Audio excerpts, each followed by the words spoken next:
दर्शकों, यह वीडियो सनातनी हिंदू धर्म के मानने वाले अनुयायियों के लिए है, ना कि उन सनातनी हिंदुओं के लिए जो कमांडी देखना अधिक पसंद करते हैं। यह वीडियो केवल ज्ञान मार्ग की वीडियो है, जो कि आपको आत्मा से परमात्मा मिलाने वाली वीडियो है। आप हमारे साथ वीडियो में अंत तक अगर आप बने रहते हैं और हमारी वीडियो को देखते हैं तो आपके कुछ समझ में आ सकता है। कहते हैं अधजल गगरी छलकत जाए, थोड़ा ज्ञान हमेशा नुकसानदायक होता है। तो मैं आपको इस वीडियो में प्रथम दिवस भागवत कथा की प्रथम भाग को सुनाने जा रहा हूं। तो सबसे पहले हम मंगलाचरण के श्लोक बोलते हैं। अस्मत् गुरुभ्यो नमः, अस्मत् परम गुरुभ्यो नमः, अस्मत् सर्व गुरुभ्यो नमः। श्री राधा कृष्णाभ्यां नमः, श्रीमते रामानुजाय नमः। लंबोदरम परम सुंदर मेघदंतम, पीतांबरत्रयनयनम परम पवित्रम, उद्धदिवाकरनिभोजल कांत कांतम, विघ्नेश्वर सकल विघ्नहरं नमामि। शरीरं स्वरूपं ततो वै कलत्रं, यशच्चारिचित्रं धनं मे तुल्यम्। मनश्चैन लग्नं श्री गुरु रंग पद्ये, ततः किं ततः किं ततः किं ततः किं। नारायणं नमस्कृत्यं नरं चैव नरोत्तमं, देवीं सरस्वतीं व्यासं ततो जयमुदीरयेत्। जयतु जयतु देवो देवकी नंदनो अयम्, जयतु जयतु कृष्णो वृष्णवंश प्रदीप है।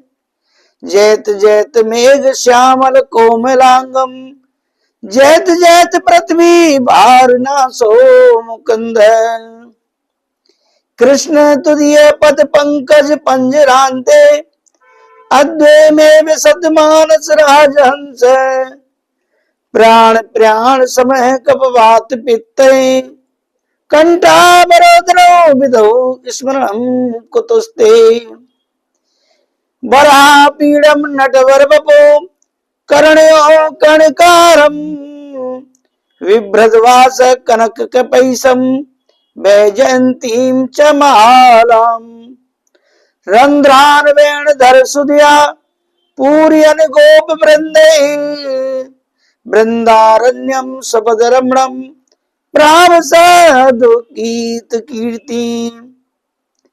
करारविंदेन पदारविंदम, मुखारविंदे विनिवेशयन्तं, वटस्य पत्रस्य पुटे शयानं, बालं मुकुन्दं मनसा स्मरामि। रामाय रामभद्राय रामचंद्राय वेदसे, रघुनाथाय नाथाय सीताया पते नमः। अंजनी नंदनम वीरम जानकी शोकनाशनम, कपीसमक्ष हंतारम वंदे लंका भयंकरम। मूकं करोति वाचालम पंगुलं यतेग्रम, यत्कृपातमहं वंदे परमानंद माधवम्। भक्त भक्त भगवंत गुरु चतुर्नाम वपेख, इनके पद वंदन किए नासत विघ्न अनेक। देयं सदा परभग्नं भीष्टदोहं तीर्थास्पदं, शिवविरञ्चनुतं शरण्यं भृत्यार्थं प्रणतपाल भवादिपूतं।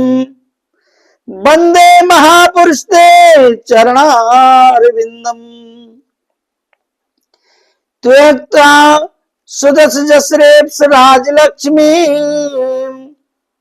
धर्मिष्ठ आर्यवत्सा यदगाधरण्यम माया मृगम दयते पसत धावत वंदे महापुरुषते चरणारविंदम बंसी विमोचित करा नवनीर धावा पीताम्बराधरुणिपलातरोष्टा पूर्णेन्द्र सुंदर मुखादुर्विनेत्रम कृष्णात् परम किमपि तत्त्वं न जाने।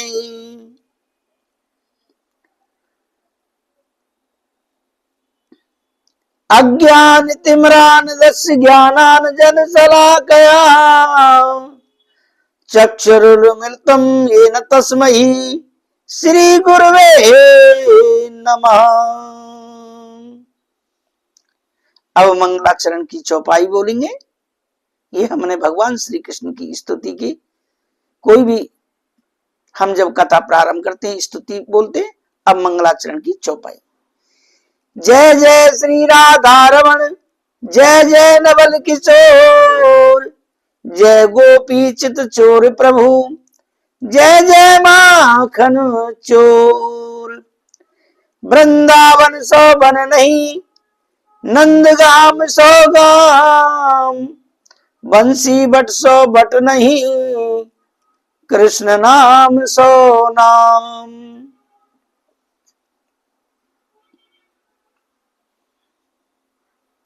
राधा मेरी स्वामिनी मेरा देखो दास जन्म जन्म मोह दीजिए वृंदावन सोबास।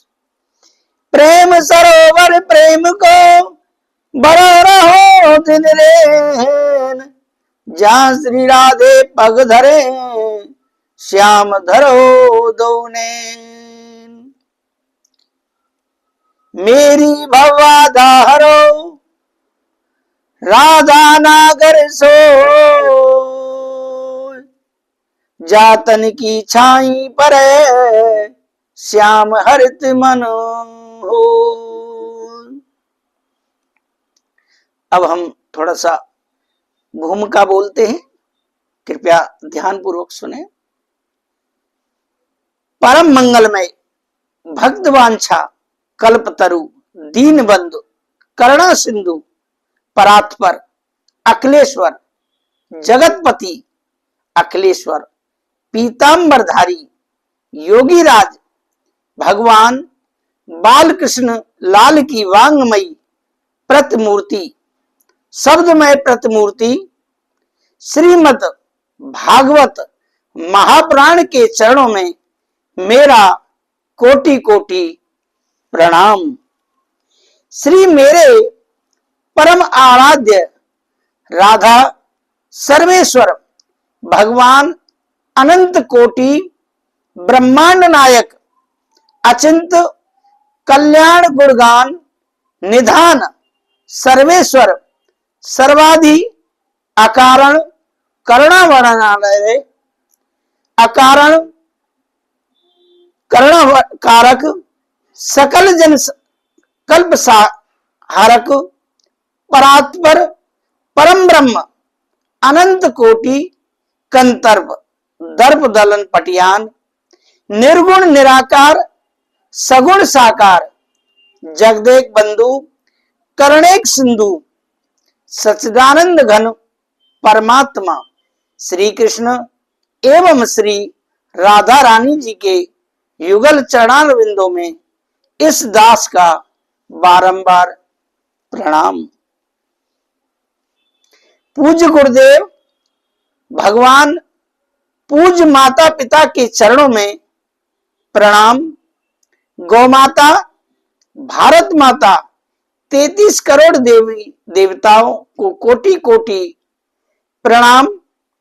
ग्राम देवता स्थान देवता वास्तु देवता एवं समस्त देवी देवताओं के चरणों में कोटि कोटि प्रणाम करते हुए श्रीमद् भागवत कथा श्री हरि चर्चा के रसिक ही नहीं अपितु परम रसिक श्रोता ज्ञानी नाम अग्रण्यम अनंत बलवंत श्री हनुमान जी सरकार के चरणों में प्रार्थना कि उनसे आग्रह की कथा स्थल में आकर उपस्थित हो, अग्रिम पंक्ति में बैठकर श्रीमद् भागवत कथा रूपी रस का रसपान करें। स्थान देवता, ग्राम देवता भी आए और अपनी कृपा बरसाएं। हमारे YouTube चैनल के माध्यम से जुड़े उपस्थित जिनका चरित्र सती, सीता, अनुसुईया माता के समान है, ऐसी भक्तिमयी मातृ शक्ति और यत्र तत्र से जुड़े विद्वान जन, भगनी एवं बांधवों, समस्त श्रद्धालु भक्तों के हृदय में विराजित अनंत ब्रह्मांड नायक सच्चिदानंद भगवान के चरणों में प्रणाम करते हुए आइए हम सभी श्रीमद् भागवत कथा ज्ञान यज्ञ रूपी गंगा को श्रवण करें और अपनी आत्मा को पवित्र करें। जीवात्मा मन, क्रम, वचन तीन प्रकार से मनसा, वाचा, कर्मणा तीन प्रकार से पाप करता है। तो हम सभी पहले भगवत नाम संकीर्तन करें। कहें कि कथा पांडाल या कथा स्थल या प्रांगण में उपस्थित बैठे सभी भक्तजन, अथवा कहें कि हम YouTube सोशल मीडिया के माध्यम से सुन रहे भगवत चरणानुरागी हैं, जिनका भगवान के चरणों में अनुराग हमेशा लगे रहते हैं, भक्तजन भजन को पीछे पीछे दोहराएंगे और अपने दोनों हाथों से मीठी मीठी ताली भी बजाएंगे। वास्तव में मेरे साथ जुड़े हैं और मेरे इस वीडियो को देख रहे हैं तो जरूर मेरे साथ संकीर्तन करें। अच्युतम केशवम कृष्ण दामोदरम, अच्युतम केशवम कृष्ण दामोदरम, राम नारायणम जानकी वल्लभम, नारायणम जानकी वल्लभम। कौन कहता है भगवान आते नहीं, कौन कहता है भगवान आते नहीं, तुम मीरा के जैसे बुलाते नहीं, तुम मीरा के जैसे बुलाते नहीं। अच्युतम केशवम कृष्ण दामोदरम, अच्युतम केशवम कृष्ण दामोदरम, राम नारायणम जानकी वल्लभम, राम नारायणम जानकी वल्लभम। कौन कहता है भगवान खाते नहीं, कौन कहता है भगवान खाते नहीं, बेर सबरी के जैसे खिलाते नहीं, बेर सबरी के जैसे खिलाते नहीं। अच्युतम केशवम कृष्ण दामोदरम, अच्युतम केशवम कृष्ण दामोदरम, राम नारायणम जानकी वल्लभम, राम नारायणम जानकी वल्लभम। कौन कहता है भगवान सोते नहीं, कौन कहता है भगवान सोते नहीं, माँ जसोदा के जैसे सुलाते नहीं, माँ जसोदा के जैसे सुलाते नहीं। अच्युतम केशवम कृष्ण दामोदरम, अच्युतम केशवम कृष्ण दामोदरम, राम नारायणम जानकी वल्लभम, राम नारायणम जानकी वल्लभम। कौन कहता है भगवान नाचते नहीं, कौन कहता है भगवान नाचते नहीं, तुम गोपियों की तरह तुम नचाते नहीं, तुम गोपियों की तरह नचाते नहीं। अच्युतम केशवम कृष्ण दामोदरम, अच्युतम केशवम कृष्ण दामोदरम, राम नारायणं जानकी वल्लभम, राम नारायणं जानकी वल्लभम। नाम जपते चलो काम करते चलो, नाम जपते चलो काम करते चलो, हर समय कृष्ण का ध्यान करते चलो, हर समय कृष्ण का ध्यान करते चलो। अच्युतम केशवम कृष्ण दामोदरम, अच्युतम केशवम कृष्ण दामोदरम, राम नारायणं जानकी वल्लभम, नारायणं जानकी वल्लभम। याद आएगी उनको कभी न कभी, याद आएगी उनको कभी न कभी, कृष्ण दर्शन तो देंगे कभी न कभी, कृष्ण दर्शन तो देंगे कभी न कभी। अच्युतम केशवम कृष्ण दामोदरम, अच्युतम केशवम कृष्ण दामोदरम, अच्युतम केशवम कृष्ण दामोदरम, राम नारायणं जानकी वल्लभम, राम नारायणं जानकी वल्लभम, अच्युतम केशवम कृष्ण दामोदरम, अच्युतम केशवम कृष्ण दामोदरम। कथा सार है, सिया राम में सब जग जानी, करहूं प्रणाम जोर जुग पानी। जिसे अपने अंदर परमात्मा दिख जाते हैं वह परमात्मा से अलग नहीं करता। परमात्मा से मिलने के उपाय कर्म ज्ञान भक्ति है। भगवत इदम स्वरूपम भागवतम, जो भगवान का स्वरूप है उसे भागवत कहते हैं। तेनेयम वांगमयी मूर्ति प्रत्यक्ष कृष्ण एव ही, यह श्रीमद् भागवत भगवान श्री कृष्ण की प्रत्यक्ष शब्दमयी मूर्ति है।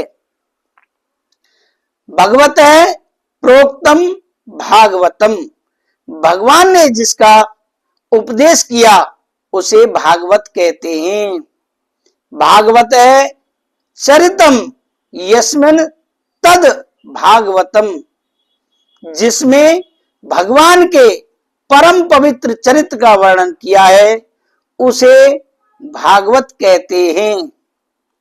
भगवत्या श्री राधाया गुप्त चरितम यस्मिन तद भागवतम, जिसमें श्री राधा रानी के गुप्त चरित्र का वर्णन किया गया है उसे भागवत कहते हैं। श्री राधा कृष्णयो इदम स्वरूपम भागवतम, जिसमें श्री राधा कृष्ण के पावन चरित्र का वर्णन किया है, जो राधा कृष्ण के युगल स्वरूप हैं उसे भागवत कहते हैं। भक्ति ज्ञान विरागाणाम तत्वम यस्मिन तद भागवतम, जिसमें भक्ति ज्ञान वैराग्य के तत्व का वर्णन किया गया है उसे भागवत कहते हैं। अथवा भागवत में 4 अक्षर होते हैं, भा ग व और ता। भा माने होता है भाष्यते सर्व वेदेषु, गा गीयते नारदावी व वदंती त्रिय लोकेषु, ता तरंती भव सागर है, जिससे समस्त देवता प्रकाशित होते हैं, जिसका गान नारदादी मतलब नारद जैसे ऋषि तीनों लोकों में करते हैं, और जो भव सागर से तारने वाली है उसे क्या कहते हैं? भागवत कहते हैं। तो भगवत प्रेमियों, ये रहा भागवत का अर्थ। अब श्लोक है, भा कीर्ति वाचको शब्द, गकार है ज्ञान वाचक है, वकार वैराग्य, दश्चैव तकार संशय तारक है। भागवत में भा अक्षर कीर्ति प्रदान करने वाला है, गाक्षर क्या है? ज्ञान देने वाला है, और वाक्षर वैराग्य देने वाला है, और ताक्षर इस संसार से, संसार सागर से क्या है, तारने वाला है। अर्थात भाग कहते हैं खुल जात भाग जीवन के। जिस कथा के श्रवण सुनने मात्र से जीवन के भाग खुल जाते हो। गा कहते हैं प्राणी का गुमान अहंकार मिट जाता है। वह कहते हैं आध्यात्मिक बल बढ़ जाता है। ता माने कहते हैं तकदीर बदल जाती है। सर्गश्च प्रति सर्गश्च वंशो मनवंत्राणि च वंशाय चरितम चैव पुराणम पंच लक्षणम। यहां सूक्ष्म सृष्टि, स्थूल सृष्टि, सूर्य चंद्र आदि के वंश का वर्णन, मनवंतर में होने वाले राजा तथा भगवान के भक्तों के वंश का वर्णन किया गया है। ऐसे 5 लक्षणों से युक्त ग्रंथ को कहते हैं। परंतु ऐसे 5 लक्षणों के गुणों को क्या कहते हैं, ग्रंथ को प्राण कहते हैं। लेकिन परंतु इस श्रीमद् भागवत कथा में 10 लक्षण हैं। इसीलिए यह ग्रंथ नहीं है, ये क्या है, महापुराण है। श्रीमद् भागवत के प्रारंभ में महात्म का वर्णन किया है। महात्म का अर्थ होता है महिमा का वर्णन करना। महात्म ज्ञान पूर्वकम श्रद्धा भवती। महिमा के ज्ञान के पश्चात ही श्रद्धा उत्पन्न होती है। परम पूज्य गोस्वामी श्री तुलसीदास जी कहते हैं, क्या कहते हैं, ध्यान पूर्वक सुने। जाने बिन न होत परतीति, हो बिन परतीत होत नहीं प्रीति। जान बिन ना होत परतीति, बिन परतीत होत नहीं प्रीति। इसका क्या मतलब है, अर्थ है जब तक ज्ञान नहीं होता तब तक प्रेम उत्पन्न नहीं होता। इस महात्म्य में 6 अध्याय हैं जो पद्म पुराण से लिए गए हैं, जिसमें प्रारंभ के अध्याय में भक्ति ज्ञान वैराग्य का वर्णन किया गया है।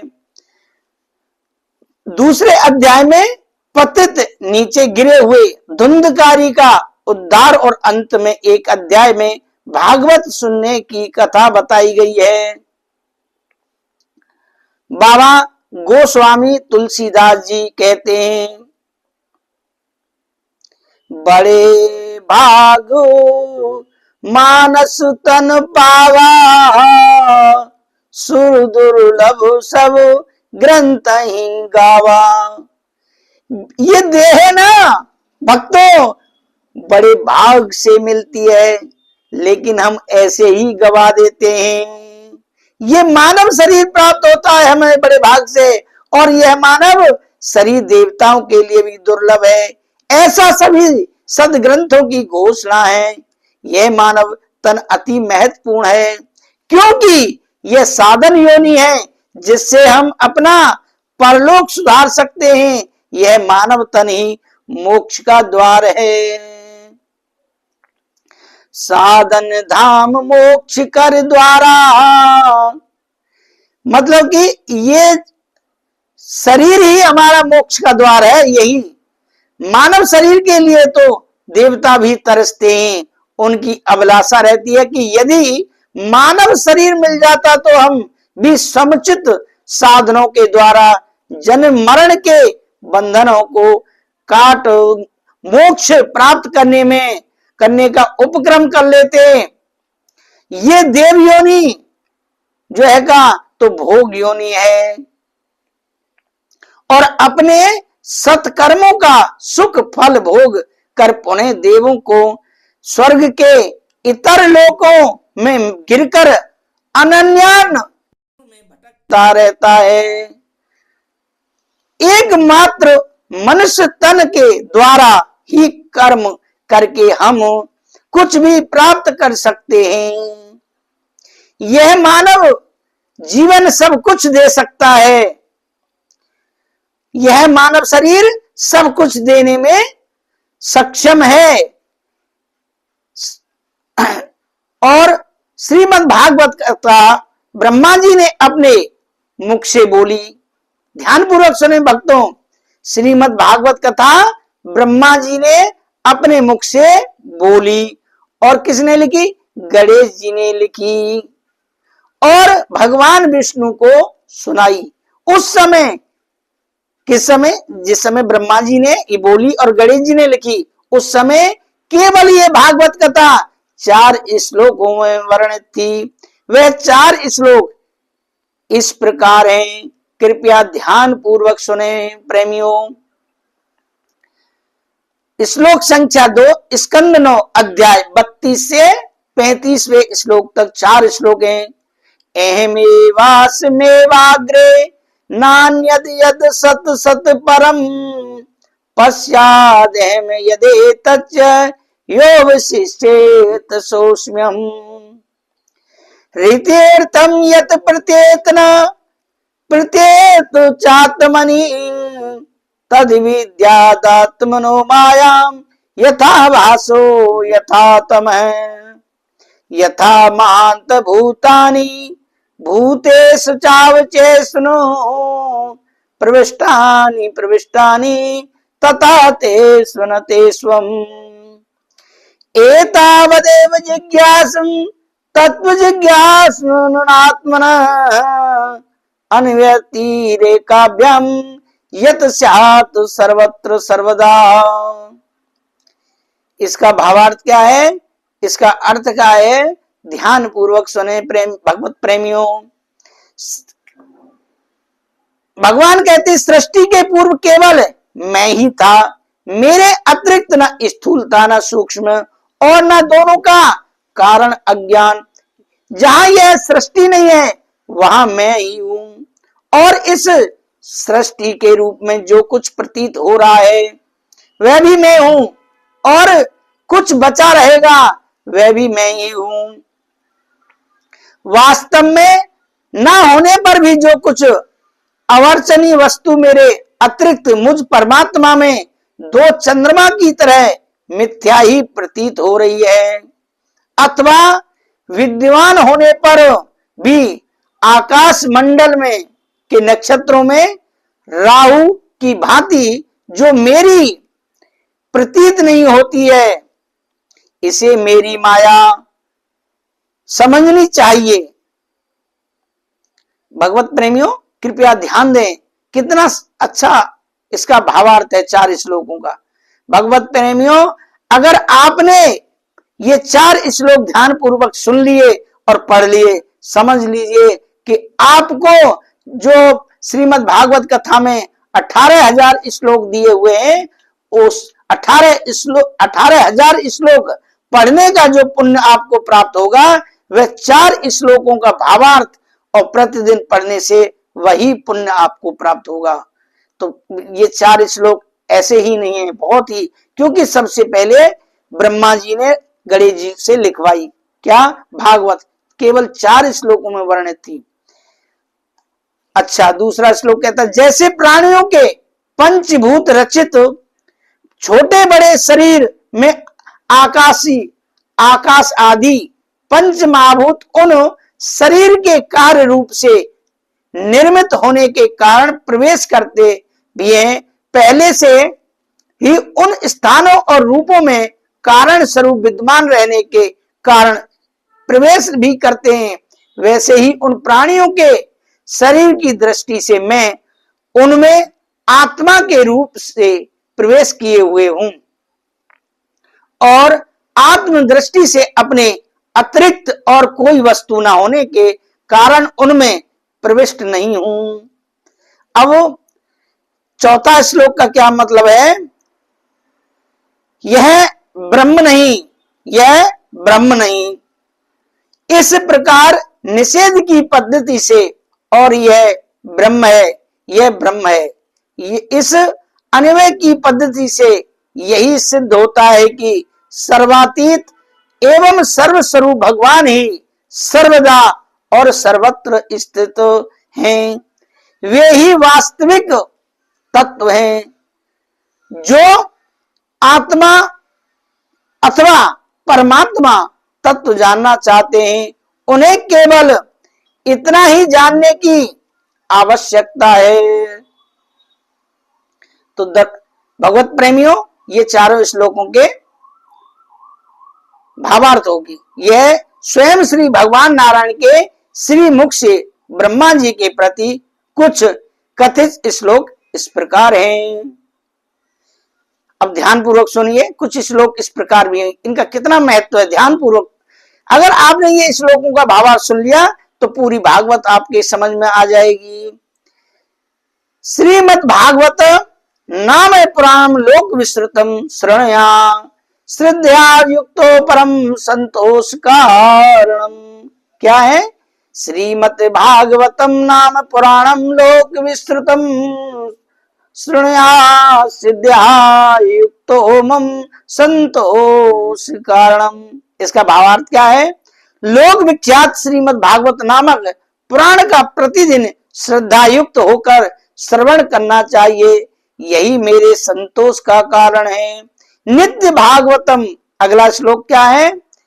नित्य भागवतम यस्तु पुराणम पठते नर प्रत्यक्षरम भवेतस्य कपिलादानजम फलम।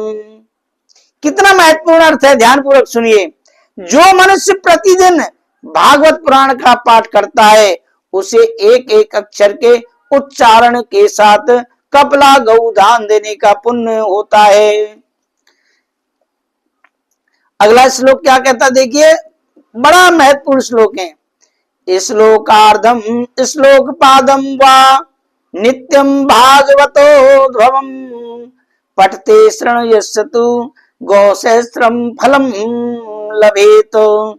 जो भगवान के आधे श्लोक या चौथाई श्लोक का पाठ अथवा श्रवण प्रतिदिन करता है, उसे 1000 गौदान का फल मिलता है।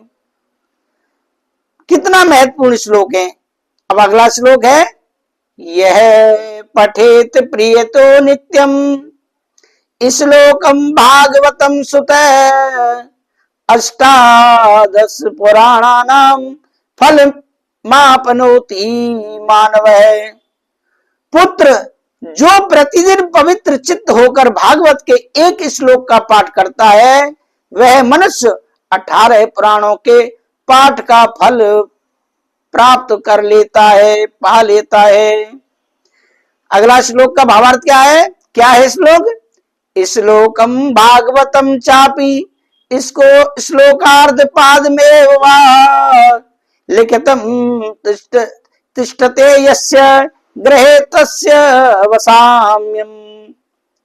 जिसके घर में एक श्लोक, आधा श्लोक अथवा एक श्लोक का चौथाई भाग, मतलब कि एक चरण, एक श्लोक के कितने चरण होते? 4 चरण होते हैं।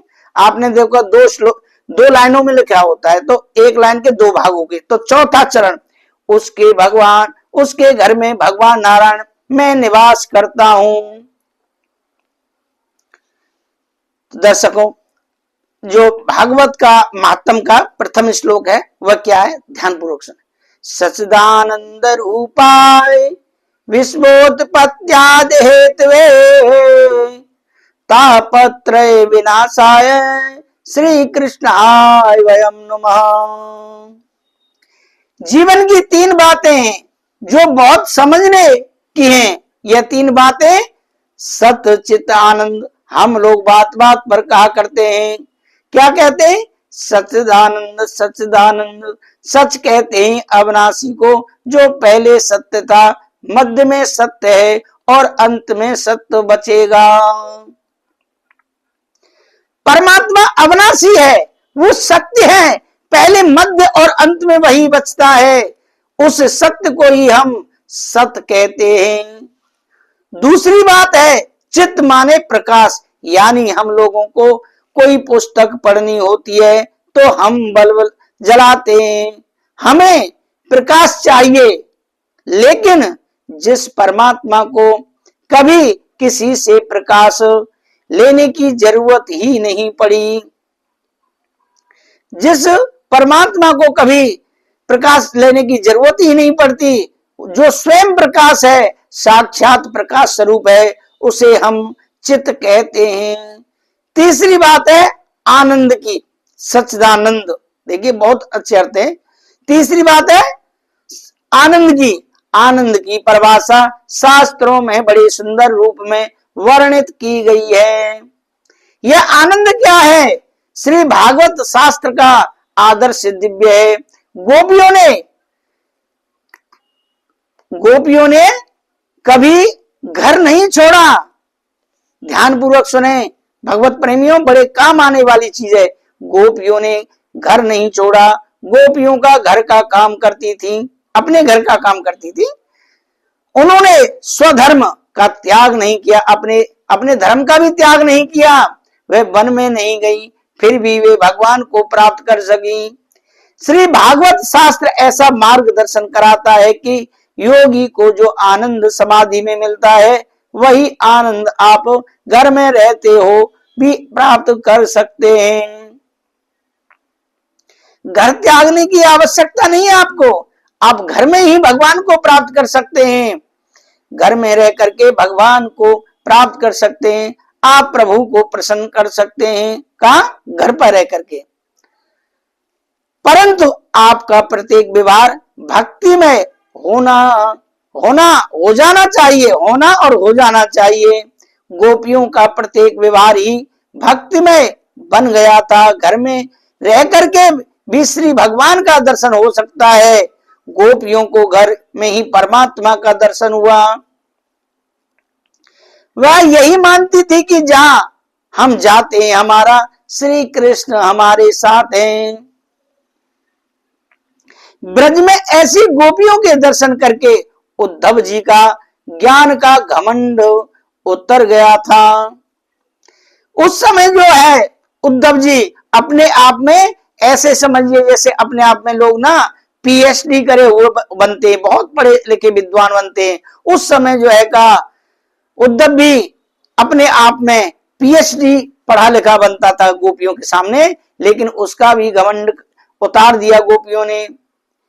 जबकि भगवान कृष्ण के सखा गोपियों को उपदेश देने ब्रज में आए थे, मगर गोपियों से ही मिलने के बाद नंद बाबा के ब्रज में रहने वाली इन गोपियों के चरणों में बारंबार प्रणाम करता हूं और इसे मस्तक पर चढ़ाता हूं।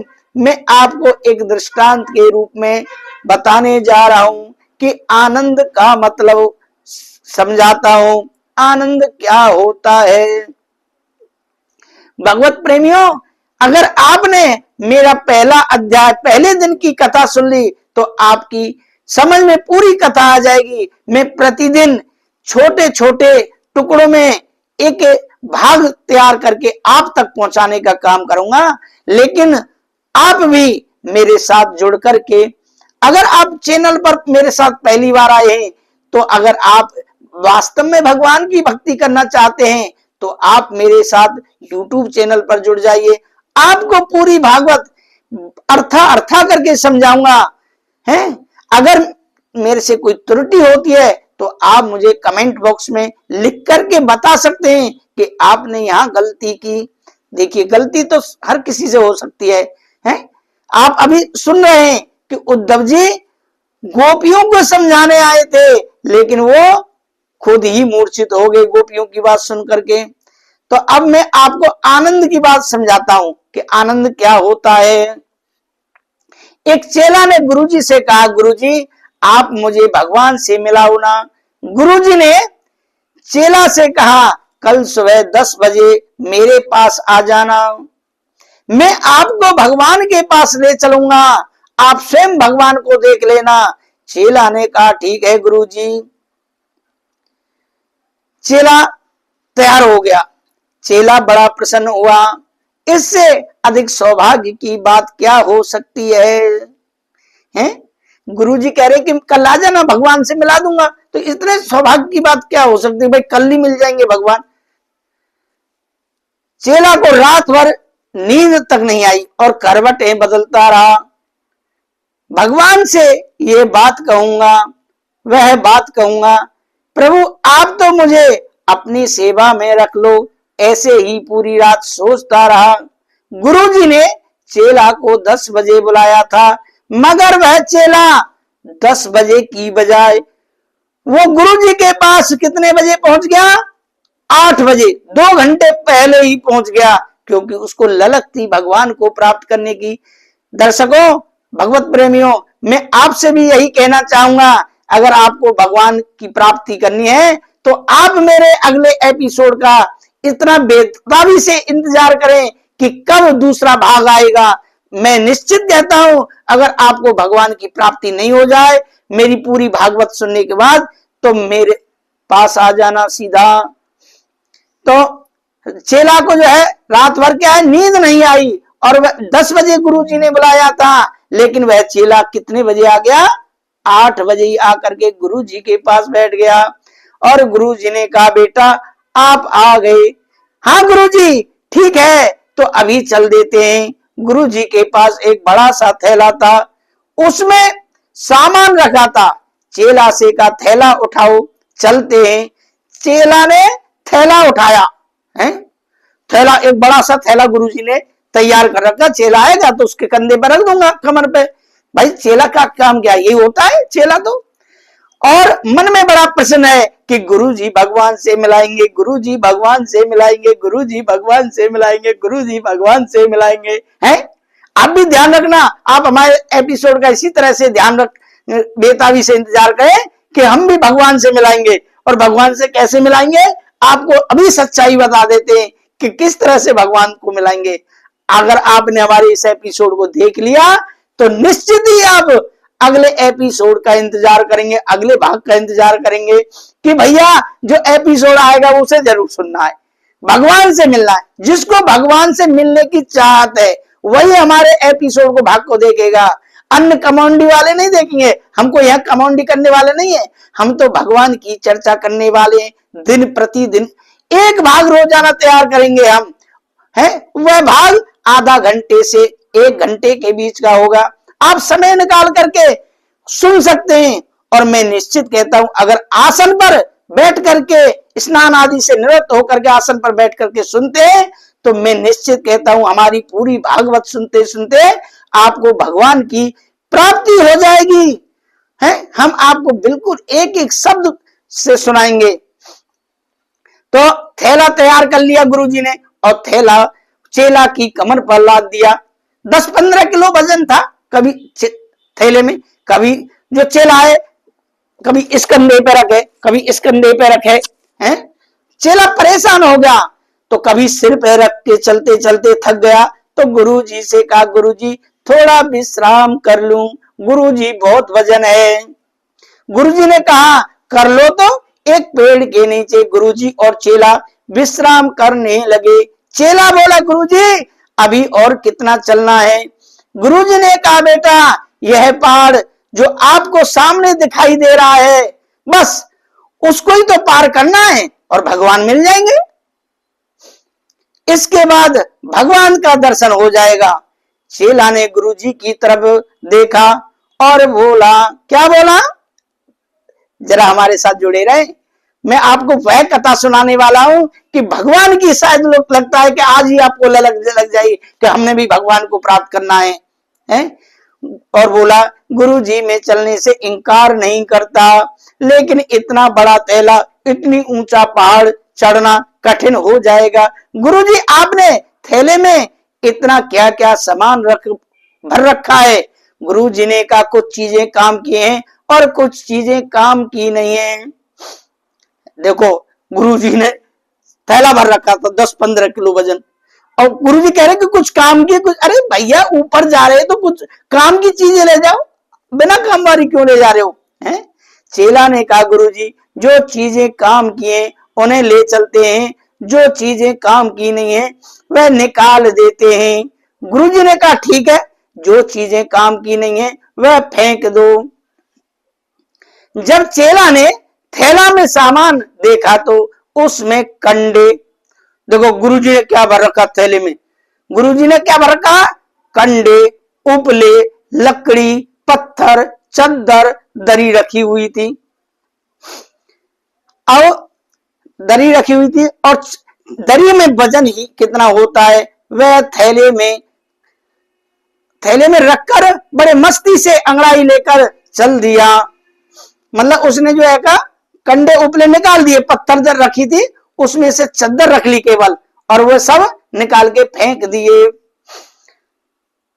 अब उस थैले में जो रखा था सामान वो सब फेंक दिया और चेला बड़ी मस्ती से चलने लगा, अंगड़ाई लेकर के चलने लगा, क्योंकि दरी रख ली केवल, कंडे उपले सब निकाल के फेंक दिए, बड़ी मस्ती से अंगड़ाई लेकर के चलने लगा। और गुरुजी से कहता है, गुरुजी आनंद आ गया।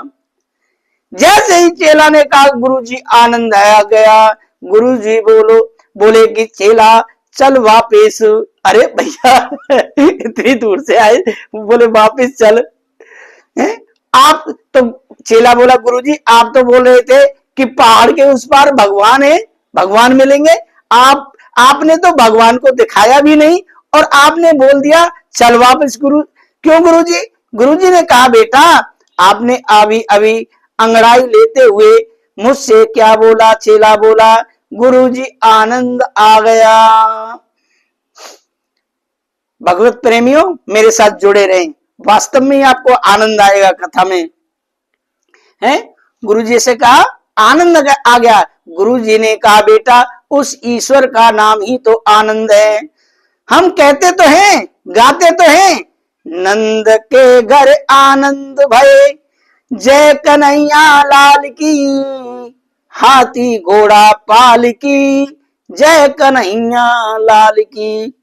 जो नंद के बेटे हैं उनका नाम ही तो आनंद है, जो दशरथ जी के बेटे हैं भगवान राम उनका ही नाम तो आनंद है। तुझे आनंद आ गया और आनंद की अनुभूति हुई, वही तो ईश्वर है, भगवान है। जो सुख की आनंद की अनुभूति हुई है वही ईश्वर है। प्रेमियों सुन रहे होंगे मेरी बात को, जो आप कहते बड़े आनंद आ गया, वो भगवान की अनुभूति हो रही है, वही ईश्वर है जो तुम्हें आनंद की अनुभूति हो रही है।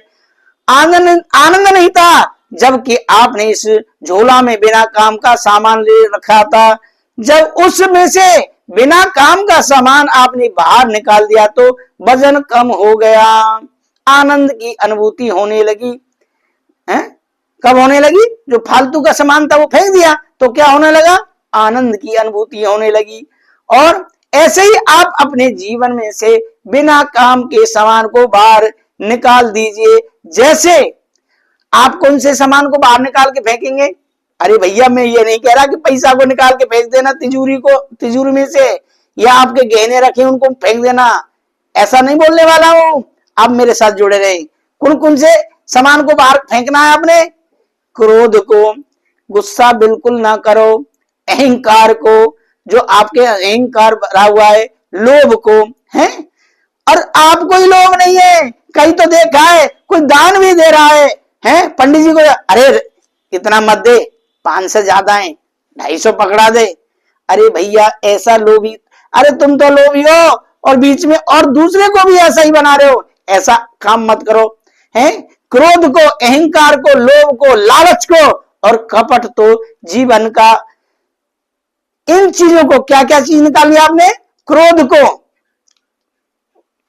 क्रोध को निकालना है आपने, है अहंकार में, उसमें से आपके पास जो क्रोध को, अहंकार को, कपट को, इन सब चीजों को अपने अंदर से निकाल देना है तो आपको भगवान की प्राप्ति हो जाएगी।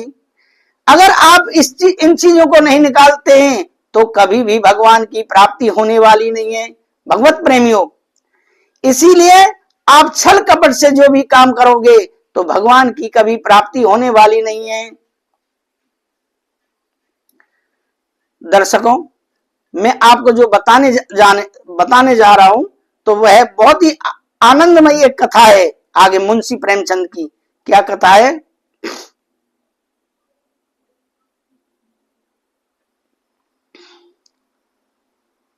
आप हमारे साथ जुड़े रहें।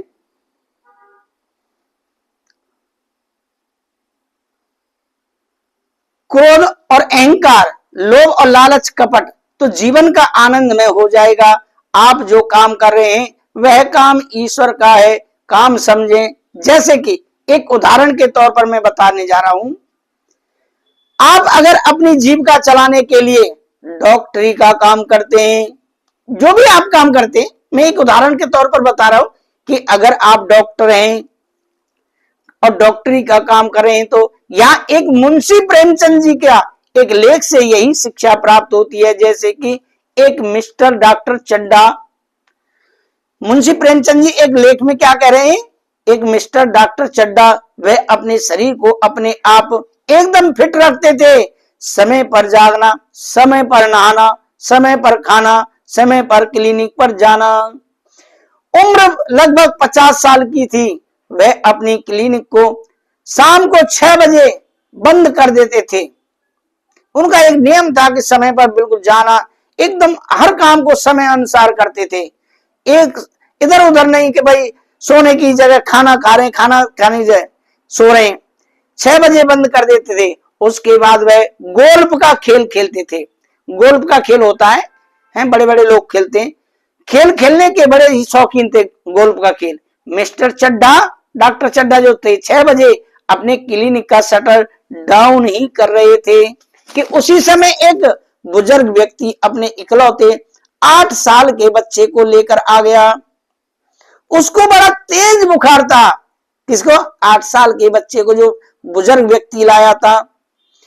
और तेज बुखार होने का शरीर उसका बुखार से बहुत गर्म था, बहुत गर्म हो रहा था। डॉक्टर साहब ने कहा कि डॉक्टर मतलब उस बुजुर्ग व्यक्ति ने कहा, डॉक्टर से कहा कि डॉक्टर साहब मेरे लड़के का इलाज कर दीजिए। डॉक्टर साहब ने कहा अब मेरे खेलने का समय आ गया है। भक्तों में क्या कहना चाह रहा हूं कि अगर आप काम कर रहे हैं तो उसमें भी भगवान को प्राप्त कर सकते हैं। तो बोला मैं तो खेल खेल रहा हूं, मुझे अपना शरीर भी तो फिट रखना है। डॉक्टर साहब इस तरह जवाब देकर अपनी गाड़ी स्टार्ट कर चल देते हैं। फिर भी बुजुर्ग व्यक्ति गाड़ी की तरफ देखता है कि वह हो सकता है कि वह वापस आ जाए। मैंने जो प्रार्थना की, हो सकता है कि उनको कुछ शर्म आ जाए, मानवता के नाते वापस आ जाए। लेकिन डॉक्टर साहब को कोई दया आ जाए और गाड़ी को वापस ले आए। लेकिन डॉक्टर साहब को कोई दया नहीं आई। वह अपने घर को निकल लिए। व्यक्ति अपने 8 साल के लड़के को लेकर के घर पर आ गया। घर पर उस बुजुर्ग दंपत्ति ने बच्चे को अपने तरीके से काफी उपचार किए। जैसे कि आप जानते होंगे ना, जब तेज बुखार आ जाता है तो क्या करते हैं, पानी की भिगो के पट्टी माथे पर रखते हैं। तो उन्होंने जो लोग थे, बुजुर्ग दंपति, उन्होंने उपचार किए अपने, क्यों डॉक्टर साहब ने तो कोई ध्यान नहीं दिया। पानी से भिगोकर कपड़े को बार बार रखना। लेकिन उस बच्चे ने उसी रात दम तोड़ दिया। उस बच्चे ने दम तोड़ दिया। भक्तों, कुछ दिन बाद मिस्टर डॉक्टर चड्डा के इकलौते बेटे देवांश चड्डा का 20वां जन्मदिन था। मतलब 20 साल का हो गया था डॉक्टर चड्डा का लड़का, और 20वें जन्मदिन का कार्यक्रम था। डॉक्टर चड्डा ने अपने बेटे के जन्मदिन के कार्यक्रम में सभी मित्रों को बुलाया, सभी रिश्तेदारों को बुलाया। उस जन्मदिन के कार्यक्रम में उनके बेटे देवांश चड्डा के मित्र भाई देवांश चड्डा के मित्र के साथ एक और भी मित्र आया। वह मित्र के साथ आया व्यक्ति कहने लगा कि सुना है कि आपने बड़े बड़े नागों को पाले रखा है। देवांश चड्डा को, जो डॉक्टर चड्डा था, उसको, उसके लड़के को नाग पालने का बड़ा शौक था। बड़े नागों को पालने का शौक है, वह नागों को हमें भी दिखा दीजिए। तो देवांश चड्डा बोला कि मित्र, अब रात हो गई है, रात में उन सर्पों को दिखाना उचित नहीं है।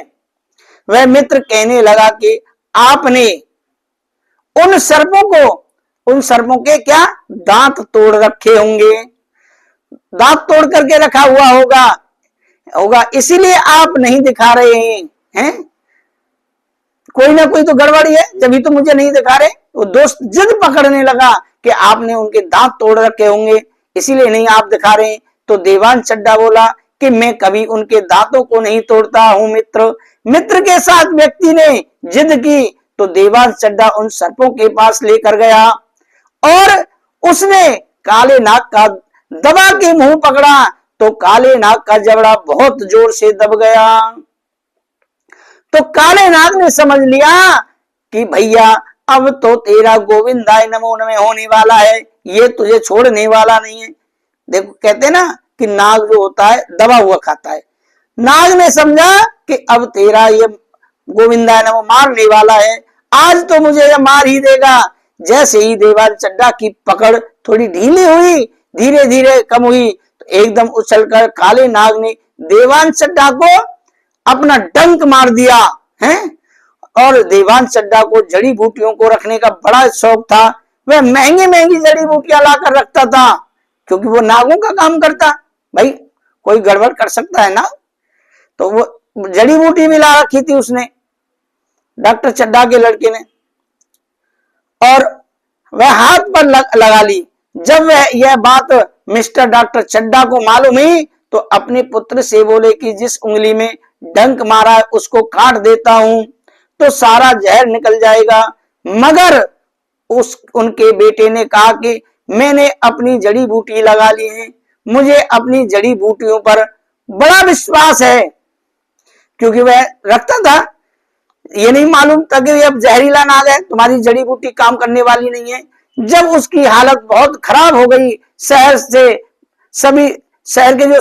जो आसपास के लोग थे झाड़ फूंक करने आए। आपने देखा होगा गांव में अगर किसी को सांप खा जाता है तो झाड़ फूंक वाले आ जाते हैं, वो बिना ही बुलाए आ जाते हैं, उनको बस एक बार कान में मालूम हो जाए। तो झाड़ फूंक वाले व्यक्ति आ पहुंचे, लेकिन कुछ देर बाद जब सब ने हाथ खड़े कर दिए, अब यह हमारे उपचार से ठीक नहीं हो पाएगा। जन्मदिन की पार्टी में जो लोग आए थे सब में भगदड़ मच गई।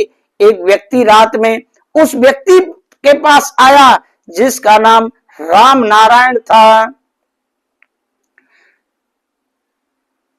प्रेमियों आप ध्यान पूर्वक सुनिए, वह नारायण कौन था? वह राम नारायण कोई और नहीं, वह वही व्यक्ति था जो कुछ दिन पहले अपने उस 8 साल के इकलौते बेटे को दिखाने के लिए मिस्टर डॉक्टर चड्ढा के पास आया था, जो कि डॉक्टर मिस्टर चड्ढा ने देखने से मना कर दिया। और उसी रात उस बच्चे का दम टूट गया। समझ में आ रही ना बात? उसी रात उस बच्चे का दम तोड़ दिया। राम नारायण को जो बुलाने आया था, जब उसने डॉक्टर मिस्टर चड्ढा का यहाँ जाने के लिए बोला तो क्या कहने लगा? राम नारायण ने सारी व्यथा सुनाई। उस व्यक्ति को कहा कि भैया मैं भी अपने लड़के को लेके गया, लेकिन उसने तो मेरा लड़का देखा तक नहीं, नब्ज तक नहीं टटोरी, क्या बीमारी है। देखो अगर व्यक्ति इससे ठीक नहीं हो कोई बात नहीं, लेकिन अपना जितना हो वो तो करे। सारी वृथा सुनाई और जाने से मना कर दिया। राम नारायण की बूढ़ी पत्नी ने जाने को कहा, मगर उससे भी मना कर दिया। कहा कि अगर हमारे लड़के को डॉक्टर मिस्टर चड्ढा देख लेते तो जरूर हमारा लड़का आज जिंदा होता। मैं वहां नहीं जाऊंगा, किसी हालत पर नहीं जाऊंगा, वहां नहीं जाऊंगा, मर रहा है तो मरने दो। इस तरह बड़बड़ाते हुए राम नारायण और उनकी पत्नी सो गए, लेकिन राम नारायण का मन नहीं माना, उसका मन नहीं माना। जैसे ही पत्नी ने करवट बदल दी, दूसरी तरफ जैसी पत्नी ने करवट बदली तो वह धीरे से डॉक्टर मिस्टर चड्ढा के लड़के के उपचार के लिए चल दिया। वहां बहुत भीड़ लगी थी। डॉक्टर चड्ढा मेन गेट पर ही खड़े थे। जैसे ही बुजुर्ग व्यक्ति आते देखा तो कहने लगा कि अभी यहां मैं किसी का डॉक्टर नहीं हूं, इलाज नहीं कर रहा हूं।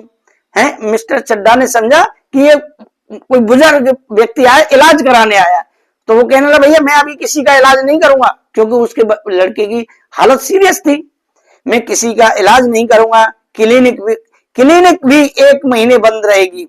यहाँ कोई मरीज है, दवाई लेने आया है। उस बूढ़े व्यक्ति ने कहा डॉक्टर साहब मुझे कोई दवाई नहीं लेनी है, मैंने सुना था आपके लड़के को काले सर्प ने डंक मार दिया है, तो मुझे दिखा दीजिए, मैं भी थोड़ा देख लेता हूं।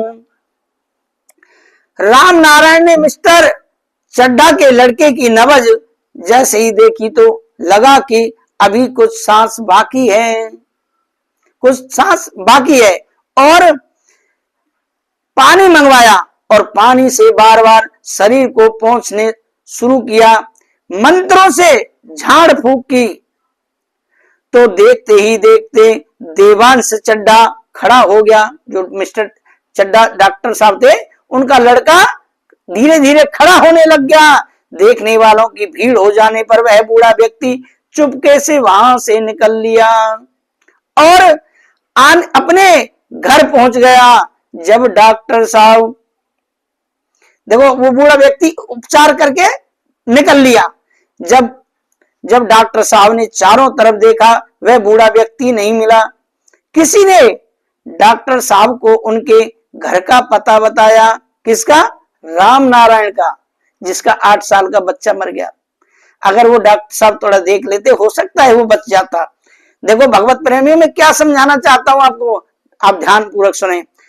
घर का पता बताया, डॉक्टर साहब उस बूढ़े व्यक्ति के घर पर पहुंचे, ध्यान से देखने लगे तो कहने लगे कि मैंने आपको पहले भी कहीं देखा है। तो उस बूढ़े व्यक्ति ने कहा, मैं अपना लड़का लेकर आपके पास इलाज कराने को आया था। मेरा लड़का बहुत बीमार था। आपने अपने खेलने के चक्कर में मेरे लड़के की नब्ज तक नहीं देखी, लड़के की नब्ज तक नहीं देखी। जब मैं अपने बेटे को घर से ले आया तो रात में ही मेरे बेटे ने दम तोड़ दिया। डॉक्टर साहब, आप अगर मेरे बेटे का इलाज करते तो शायद मेरा बच्चा बच जाता। देखो लोगों, दर्शकों, ये एक भ्रम होता है, लेकिन अपना कर्तव्य जरूर करना चाहिए, है? करने वाला तो सब ईश्वर है, लेकिन हमें अपना कर्म जरूर करना चाहिए। कर्म से नहीं, अगर वो डॉक्टर साहब अगर वो देखते, हो सकता है वो बच भी जाता, लेकिन उन्होंने नहीं देखा और उसकी बच्चे की लीला उसी रात समाप्त हो गई। आप हैं जो भले किसी की जान जा रही है तो चली जाए, रामनारायण जी कह रहे हैं डॉक्टर साहब से, तो चली जाए, मगर खेल नहीं छूटना चाहिए। मैं एक व्यक्ति हूं कि रात भर करवट बदलता रहा और मेरा मन नहीं माना। मैं रात में ही आपके लड़के को देखने गया। मैंने समझा कि मेरा तो जीवन थोड़ा सा है, बचा है, लेकिन अभी आपका लड़का तो नौजवान है, इसको अगर जीवन दान मिल जाए तो मेरा जीवन सफल हो जाएगा। और इस तरह सोचते सोचते मेरे से रोका नहीं गया।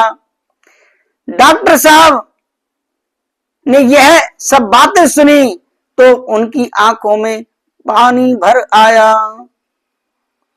है। देखो, कहां तो वो बुजुर्ग व्यक्ति बड़ा गया दिखाने, बच्चे की भीख मांग रहा था जानकी कि बच्चे आए देख लें, और कहा एक बुजुर्ग दंपत्ति रात को गया।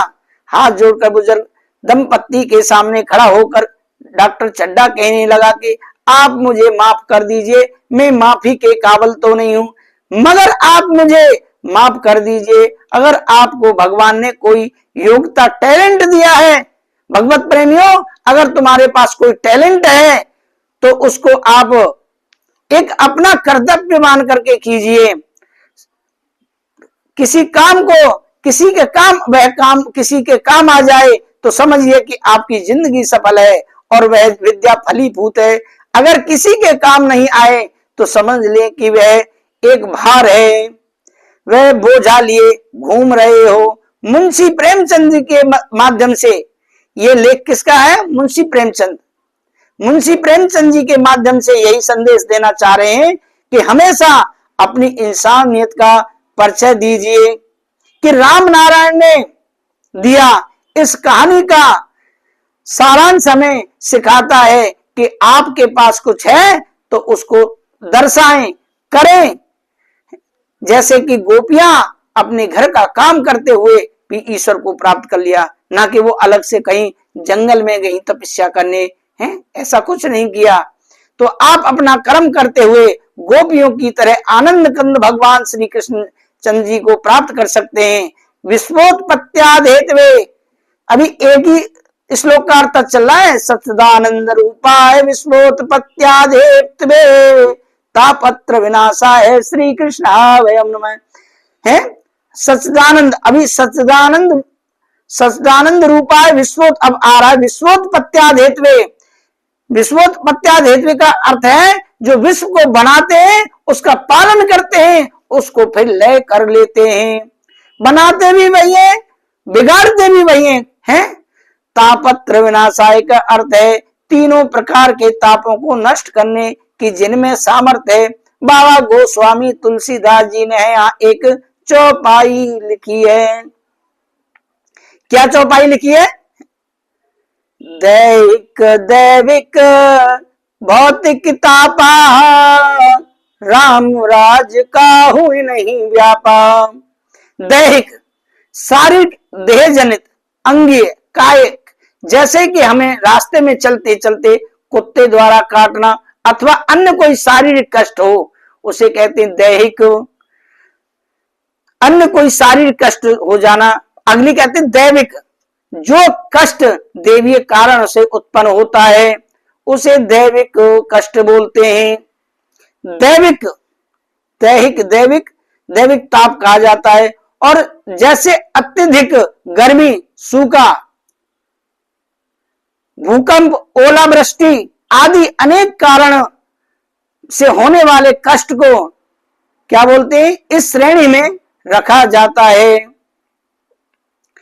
भौतिक दैहिक दैविक भौतिक, भौतिक ताप क्या होता है? मतलब तापमान कष्ट। भौतिक, जो कष्ट भौतिक जगत के बाह्य कारणों से होता है उसे आदि भौतिक या भौतिकी ताप कहा जाता है। जैसे शत्रु आदि स्वयं से परे वस्तुओं या जीवों के कारण ऐसा कष्ट उपस्थित होता है। श्री कृष्णाय वयम नमः, मैं अकेले श्री कृष्ण को नहीं, अकेले श्री कृष्णाय वयम नमः, अकेले श्री कृष्ण की वंदना नहीं की अपितु कहा है कि श्री कृष्णाय राधाय कृष्णा वयम नमः। श्री जी का अर्थ है हे राधा रानी, श्री राधा जी के साथ विराजमान श्री ठाकुर जी की मैं वंदना करता हूँ। श्री कृष्णा वयम नमः का मतलब है श्री जी का अर्थ है हे राधा रानी, श्री राधा जी के साथ विराजमान श्री ठाकुर जी की मैं वंदना करता हूँ। अगला श्लोक है, बड़ा महत्वपूर्ण है। यम प्रवजंत मन पेतमपेत कृत्यम द्वयपायनो विरह कातरो आ जाओ पुत्रेति तन्मतया तर्वो विनेदो तम सर्वभूत हृदय मुनमान तोस्मी। भगवत प्रेमियों, इसका अर्थ क्या है? जिस समय श्री सुखदेव जी का उपनयन आदि संस्कार भी नहीं हुआ था उस समय व्यस्त हो वन की ओर चल पड़े। उन्हें वन की ओर जाते देख उनके पिता वेद व्यास जी पुत्र मोह से व्यतीत हो रहे हैं, उन्हें पुकारने लगे। वेद व्यास जी क्या पुकार रहे हैं? हे बेटा पुत्र, जाओ मत, रुक जाओ। उस समय वृक्षों ने भी तन्मय होकर श्री सुखदेव जी की तरफ से उत्तर दिया। क्या उत्तर दिया? हे वेद व्यास जी, आप अत्यंत ज्ञानी हैं और इस प्रकार पुत्र मोह में से दुखी हो रहे हैं। क्या पेड़ कह रहे हैं कि तुम इतने पुत्र मोह से दुखी हो रहे हैं? हम तो अज्ञानी हैं, परंतु हमें देखें प्रतिवर्ष हर साल हम में न जाने कितने फल लगते हैं, उत्पन्न होते हैं और नष्ट हो जाते हैं, परंतु हम दुखी नहीं होते। आपने देखा ना पेड़ों पर कितने फल लगते हैं, हर साल लगते हैं, और भाई लगते तो स्वभाव है लेकिन वो टूट के गिर जाते हैं, उनसे अलग हो जाते हैं। यही तो कहना चाह रहे हो पेड़ कि हम पर न जाने कितने फल लगते हैं और हम दुखी नहीं होते। इसीलिए आप भी दुख का त्याग कर दीजिए, क्योंकि आत्म रूप से श्री सुखदेव जी हम सब के हृदय में विराजमान है। ऐसे सर्वभूत श्री सुखदेव जी को मैं नमस्कार करता हूं। दर्शकों, आज हम अपनी वाणी को यहीं विराम देते हैं और हम श्रीमद् भागवत कथा प्रथम दिवस के दूसरे भाग में अमर कथा सुनाने वाले हैं। अगर आप हमारे साथ हमारे YouTube चैनल पर नए आए हैं तो जो भगवत प्रेमी हमारे YouTube चैनल पर नए आए हैं तो जरूर हमारे चैनल को सब्सक्राइब कर लीजिए, जिससे कि श्रीमद् भागवत कथा का दूसरा भाग आपको आसानी से प्राप्त हो सके। दर्शकों, आप हमें कमेंट करके आप जरूर बताएं कि आपको हमारा आज का पहला एपिसोड कैसा लगा और राधे राधे लिखना ना भूलें। अगर आपने राधे राधे लिख दिया तो समझ लीजिए कि भगवान श्री कृष्ण योगीश्वर के चरणों में आपकी हाजिरी लग गई। आपको हमारी कथा कैसी लगी कमेंट करके जरूर बताएं। और अगर आप कुछ नहीं लिख सकते हैं तो कोई बात नहीं, लेकिन राधे राधे तो लिख दीजिए। ये अपने लिए नहीं, मैं आपकी हाजिरी लगवाना चाहता हूं भगवान के चरणों में।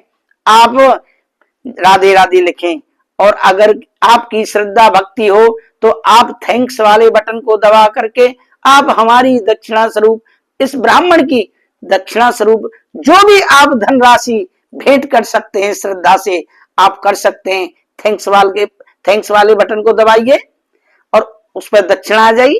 जो आप श्रद्धा समान, आपकी जो श्रद्धा है वही दान कर सकते हैं। आप समझ लीजिए कि मैं घर पर ही कथा सुन रहा हूं और आपको हर एपिसोड बहुत अच्छा लगेगा। हम अमर कथा में सुनाएंगे कि अमर कथा क्या है, बड़ा गूढ़ रहस्य सुनाएंगे आपको अमर कथा में। तो आप हमारे साथ बने रहें और अगले भाग का इंतजार करें। मैं विदा लेता हूं। राधे राधे, जय श्री राधे।